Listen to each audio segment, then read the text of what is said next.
from NeuroNeeds, and I'm very pleased to say once again that we're going to have Amy Bodkin, the wonderful and interesting Amy Bodkin, talking to us today about dealing with stress during the holidays while trying to make it all fun for our special needs children and our families. So, without further ado, welcome, Amy. Thank you. I will definitely guarantee that I will bring interesting to the table today. Yeah, and tell us a little bit about yourself, briefly, for those that are new.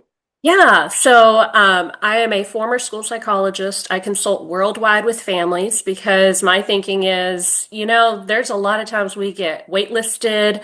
There are expenses that are too expensive for us. What if we could go ahead and cut through the red tape and get help to support our kids right now? And so that's why I opted out of all of the red tape and started consulting directly with families worldwide. I'm Great. also autistic myself. I forgot about that part. And ADHD and dyslexic and a whole bunch of other letters after my name that I didn't earn with a degree. Ehlers Danlos. I mean, I could go down the list. There's quite a collection these days. And that helps you to bring a very unique and interesting and usually very helpful perspective True. And to I also what. have two kids, and they're both autistic, ADHD, and a whole slew of other things as well. So I get to look at it from all three perspectives, professionally, personally, and as a parent. So tell us about the holidays in your house, if you will. You could give us a I will. general overview. Be interesting. Is it do you go through the same machinations every year, or are we getting a little wiser? Our holidays have shifted dramatically over the years. When we were young, so I grew up in an evangelical home and we did Christmas every year. And then I married a Jewish guy. So then we did Christmas and Hanukkah for a while. And then once we had our children, and then they started having reactions to foods and they were having trouble with sugar and they were losing all kinds of like allergens. Their immune systems were totally messed up. And we just kept losing everything. We got down to, I think it was about 20 foods per person, and that included oils and spices at one point because they were reacting to everything they had ever eaten. And so it was at that point where I did what I wouldn't recommend anybody else do, and I got really, really angry about all the holidays that had candy, and I'm like, we're deleting them all off the calendar, which would be a very reactionary way to handle that. But anyway, so these days we tend to stick mostly to Hanukkah. We still do Christmas with family, but at our house we tend to do more Hanukkah because it caused fewer allergy issues. But even before we switched to Hanukkah, I had already started making a lot of changes from what I had grown up with because it didn't fit who we were because we had all of these food issues that I didn't grow up with. And so it was very limiting, and I had to reinvent the holiday, which is part of the reason why I eventually got really angry and just deleted them all off the calendar because, I mean, you reinvent things enough times and it just kind of gets at you. Um, but when they were small, what we ended up with was kind of like a little house on the prairie type Christmas. And the pictures are really cute to look back at. And, we had a lot of fun with it. And it was small and simple, but it brought a lot of joy to us. And I don't know, it was fun. Me and my husband would make gifts for the kids. Everything they got was homemade usually. Wow. And yeah, it was fun because my husband and I loved to make things. So it was a way that we could spend time together doing something fun. I'm not saying everybody should have a little house on the prairie style Christmas because, and this really gets down to it. G.K. Chesterton once said that tradition is the democracy of the dead. Mm-hmm. And when we think about our traditions, like those are the things that really get at us, because, well, it's not Christmas if we don't have XYZ. Well, it's not Christmas if we don't have Christmas cookies. It's just not without these things because we've become attached to our traditions. And the problem is that a lot of times those traditions are not designed for the people that are currently in our house. And yet we're continuing to push and buy into those traditions, even though the people they were made for are no longer here. And sometimes you see a shift depending on who has been born into your house. So we kind of quit doing a lot of the homemade gift Christmas when my youngest was little because he didn't enjoy making things. Me, my husband, and my daughter did. So, like, that really served us for where we were at. Yeah. And then once he came, our family changed again because we had another person in the mix who had different preferences. And so, whatever you do, it needs to fit the people that are in your house. And it can look all kinds of ways. It doesn't have to look a particular way, it doesn't have to look normal. I mean, we're not normal. I mean, we ought to just go ahead and embrace that right now. Um, and I think in some ways it is a little bit easier when you have more than one person that's neurodivergent in your family, because by that point you're kind of like, okay, well, we're accommodating for all of us. But if you have one child who's neurodivergent and no one else in the family is, that makes it a little bit more difficult, I think. Yeah, I do Um, too. And one of the things that my family has done, because I'm a sensory seeker, like I love all of the inputs. I mean, this is why I end up on video camera a lot because I love talking with people and doing things.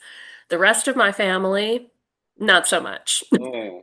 And so one of the things that they have made a point of is making sure that I feel comfortable being able to go to a Hanukkah party and then come home and celebrate with them without them having to come with me. And recognizing that we can all have certain things we do that we don't have to do all as a family. It can be something that we do as an individual tradition for ourselves. So those are some of like my big brushstroke overviews of how the holidays have looked in our house. Like we've done a little bit of everything. I grew up with the traditional Santa and reindeer food and my dad stomping on the roof with jingle bells Oh and boy. like, yeah, the whole 9 yards. And we did a little bit of that with our kids when they were small. It's just they developed all those immune issues so early. And then, of course, there's the sensory stuff as well, um, because there's a lot of bright and there's a lot of loud. But, I still have my traditional Santa Claus picture with my daughter with her screaming, that pretty much everybody has. And they go, oh, look, she looks so cute screaming. I know, horrified by Santa, this big old guy with the white beard. But I think everybody every year says they're tired of the stress, Yeah. right? Yeah. And is that stress self-imposed?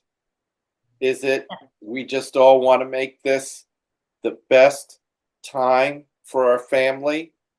And so we're pushing ourselves and upping the expectations too much.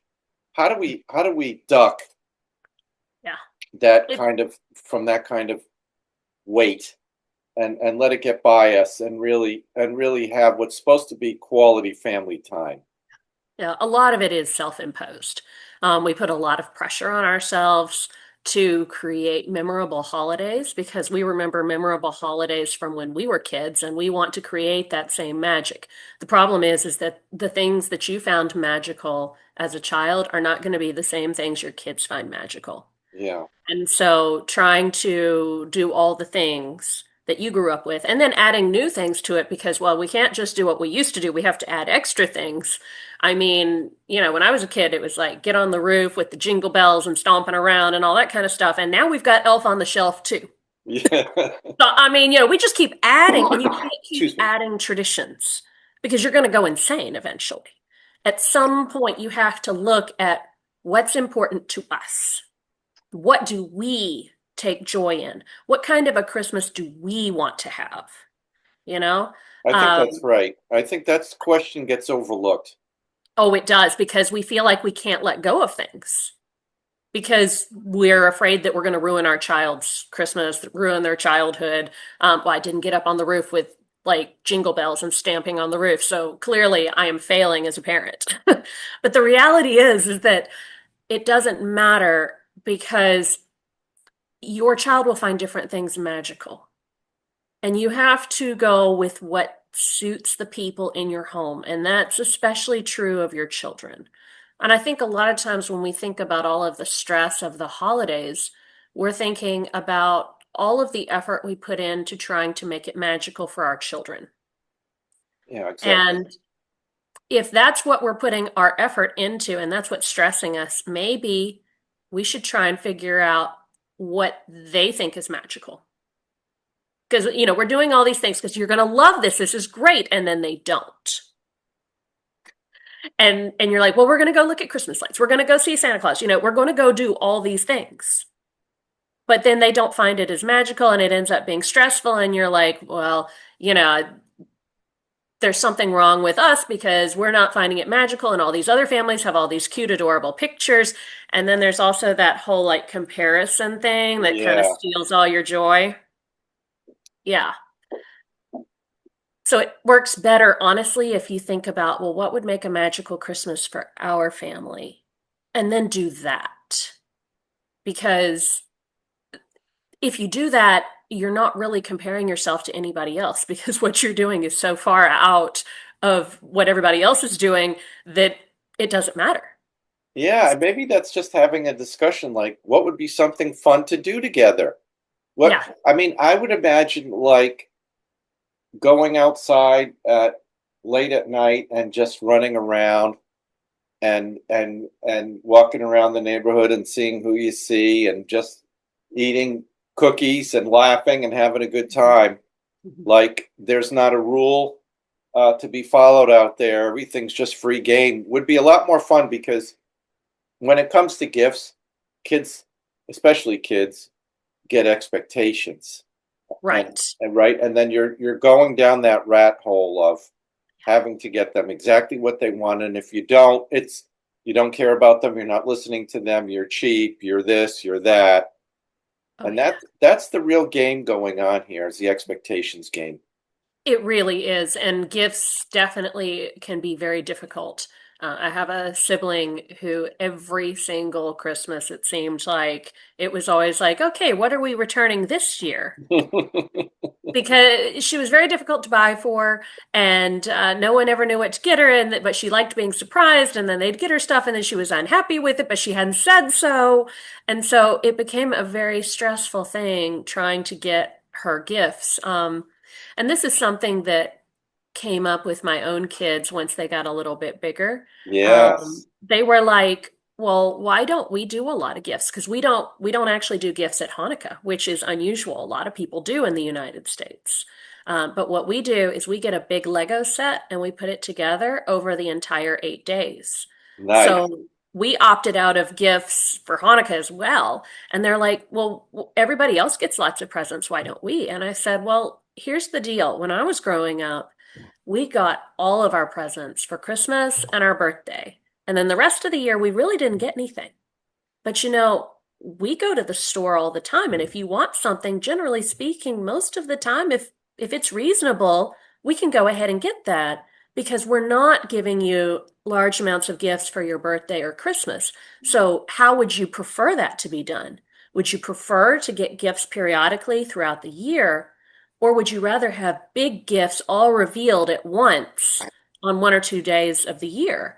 They said, actually, we'd rather have them throughout the year. And so that's why we quit doing gifts. I mean, we used to really enjoy making stuff, and we still will make stuff periodically, but it did take a lot of the pressure off because it meant that you didn't have to find just the right gifts once or twice a year. So, not saying everybody should get rid of gifts for Christmas. We did for Hanukkah, but that doesn't mean you have to. But try talking with your kids. If they can talk to you, find out what provides them with more joy and less stress for the holidays. What if we did things differently? Try to imagine doing things as radically differently as you possibly can. You might even Google like unusual Christmas traditions and like try Yeah, to get the juices flowing of, okay, how could this possibly look different? Because the more you can imagine it into something that suits your family, the happier everybody is going to be. Um, and I mean, the difficult thing is balancing different people's needs. That's hard because if every kid doesn't agree, Like with the gifts, I was lucky. Both my kids were like, no, we want them throughout the year, spread out. We don't want a huge, like, and honestly, like getting a lot of gifts at once can be really intense sensory It wise. can. Yeah, it's a lot. And there's also a lot of pressure and expectations. And then when you're disappointed because it's not what you thought you wanted, or yeah, so there's a lot there, but on the other hand, you could also have multiple children in a family where some love that and some don't. And so then the key becomes how can we meet both of your needs in a creative way that honors you both? So perhaps if you've got a kid who loves a big like gift giving frenzy and you got one that doesn't, well, maybe that becomes a big thing at birthdays. And their birthday is like this huge gift giving frenzy. And the other kid creates a completely different birthday tradition for themselves. And then maybe we come up with a different set of traditions that we use at Christmas time that kind of fit more the middle of the road. And also think about what your values are. That will help you, you know? What are your values for the holiday? You know, is it something that you want to put a lot of emphasis on religion? Is it something where you want to put a lot of emphasis on time spent with family? Because if it's time spent with family, like that really has a huge impact on how you choose to spend that holiday. Because if your kids aren't happy, then you're really not spending time with family. Yeah. You're just Yeah. being miserable You're just together. being miserable together. Well, Yeah, and I think you're right, though. I think part of the problem is nobody has that discussion, exactly. right? I mean, if somebody said to me, "Gee, what do you want to do for the holidays this year?" I would say, "Okay, we could sit down as a family and discuss it.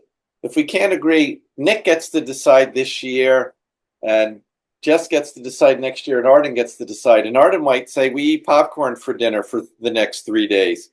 That sounds more fun to me." Honestly, and you know what? You could totally decorate your tree with strings of popcorn. That might be a Yeah, fun tradition. yeah. And I'm beginning to think of what you said, like the traditions are boxing us in. Hmm. Yeah. And we can still have some of that while still making it fun because I think most kids want to do fun things and have fun experiences, Hmm. right? But And what's and fun for them? yeah, yeah. And after a while, you watch them open all the boxes. They gravitate to one thing, forget about everything else. It's a mess. The house is a mess, and then you're off to the next day, the big letdown. And it doesn't Yeah. have to be that way. Right.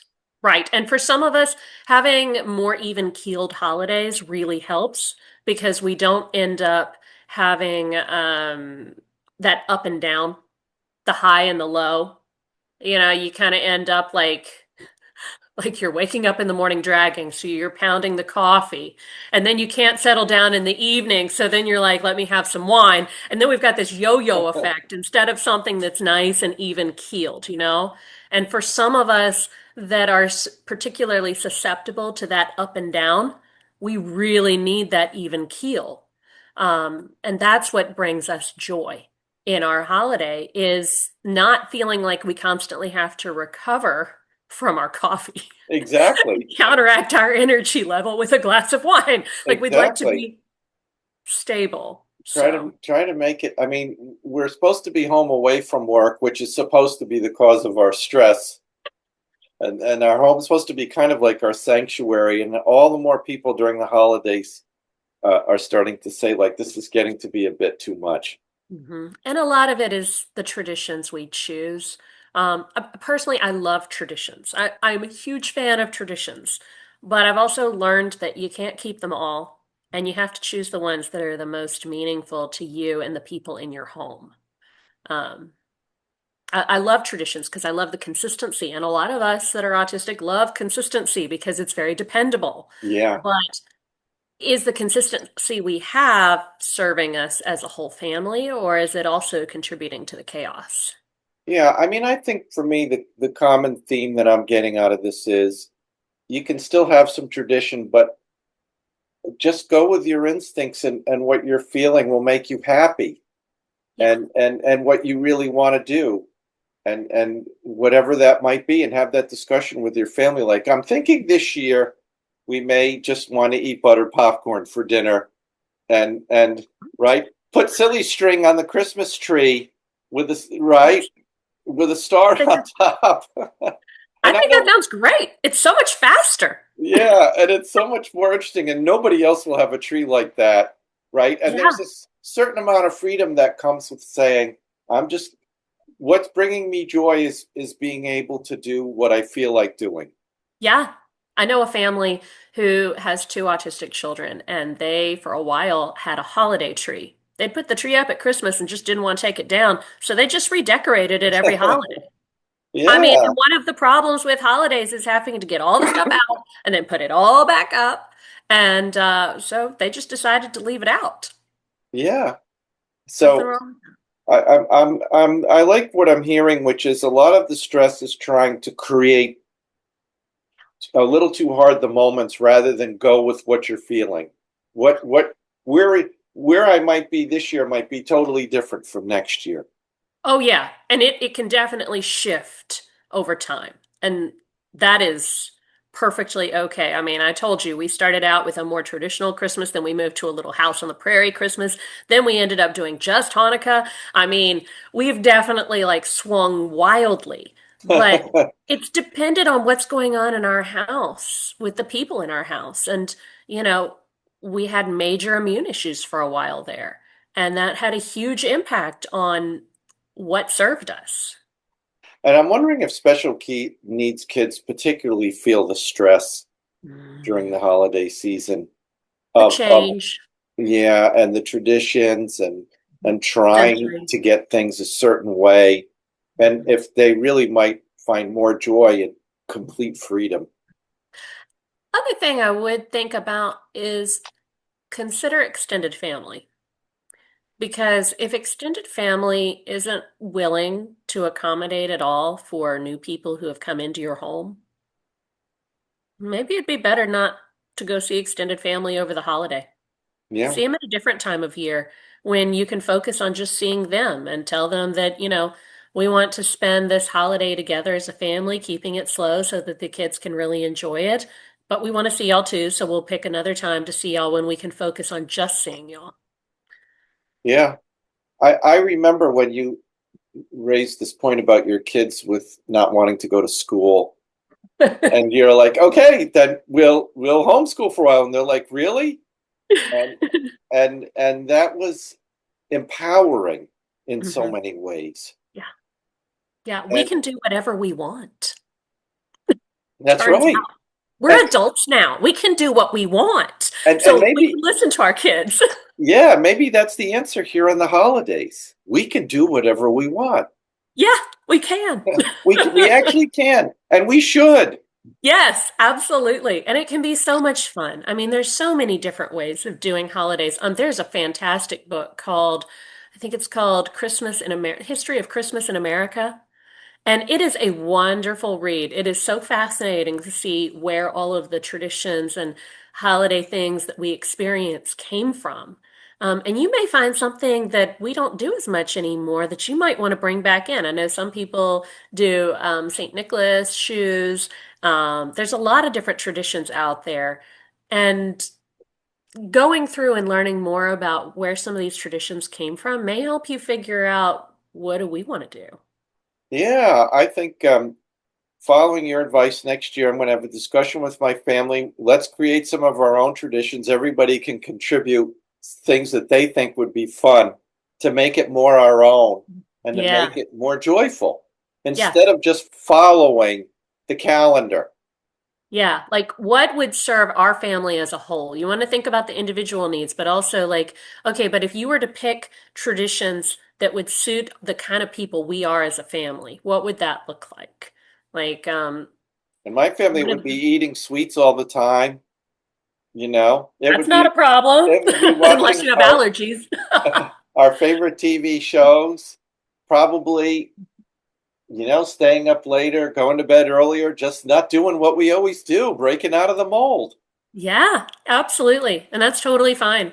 When my son was born, I told you we used to do a lot of crafting because me, my husband, and my daughter love to craft. It's not that we don't craft anymore, it's just not something that defines our family so much. So once he was born, we've ended up doing a lot more Comic-Cons because that's something we enjoy doing as a family. So, thinking about what is our family like what brings us joy together? Are we people who really like to cook? Are we people who really like to just eat junk food? Are we people, what is it that your family enjoys as a whole? And I think that's really good what you said. So a lot of people would say, we have to craft because we used to craft. And you're like, we did craft. We had our crafting moment. Now we're on to other things. That's right, because each time you add someone to your family changes. And that's not a bad thing. That's a great thing. It is a great thing. The problem is that sometimes we feel like we can't change with our family, that we have to keep all the things we did before and just rope this new person into what we did before. And that's not going to work because you've got a whole new person in there. And so you kind of have to see, well, what's our new family dynamic like? What do we all enjoy doing together? I think that's the key discussion right there before the holidays. I mean, Uh, hey, you might enjoy getting a huge Lego set and putting it together and not doing Santa Claus presents. I mean, I'm just saying it could happen. yeah, I would love that. I would love that. I A would lot love, easier. I would love just making cookies for the next 3 days with my family and then eating them. Yeah, there's I think, lots of great options. and I think that's going to be our theme, Amy. How do we want to roll for Christmas? Yes. Yes. And it can be anything. And my goodness, that can be so freeing for kids. Wait a minute. You mean that we can do anything we want? That's Whoa. Like, that's way what? better than any gift. Oh yeah, absolutely. Really, honestly, Nick, that sums it up right there. Like getting to be yourself is the best gift you could give any child. I mean, any person really, but when I think about special needs kids, being able to be yourself, that's the best gift you can give them. That's right. Just being free to go as you want to go and do as you want to do and have everyone say, I'm with you. Let's do And, it. pr- and protecting that from relatives or friends who may not value that. Because kind of have to we go on this journey of ours where we're learning about our kids and we're getting to understand them and their needs, and we've learned a lot and we've grown a lot in the process. Not everybody has taken that journey and not everybody understands that. And so as an adult, if we can not only let our kids get to be themselves but also to protect their ability to be themselves from anybody who may maybe unintentionally try to take that away from them, that's super important. Yeah, I think I'm going to stop right here. I think once again we've gotten to the bottom of this, and Yes. now it's a question of now that we understand, can we do it? Oh, you can. You can totally do it. Yeah, that's right. I love that. I love the theme, and I really like talking with you, Amy, because I think you're open to really getting to the essence of what's going on here, and I think once again you've come upon a really wonderful concept of let's just be happy and be ourselves. Let's figure out what we want to be this Christmas and roll with it. Absolutely. There are so many magical ways to be yourself at Christmas time. Yeah. Well, thank you again. And as always, a pleasure. And I look forward to the next time. Happy holidays. I do too. Thank you. As always, consult your physician before trying any of our products. For more information, visit NeuroNeeds.com. We would appreciate it if you would like, share, and subscribe. Thanks for being part of our journey.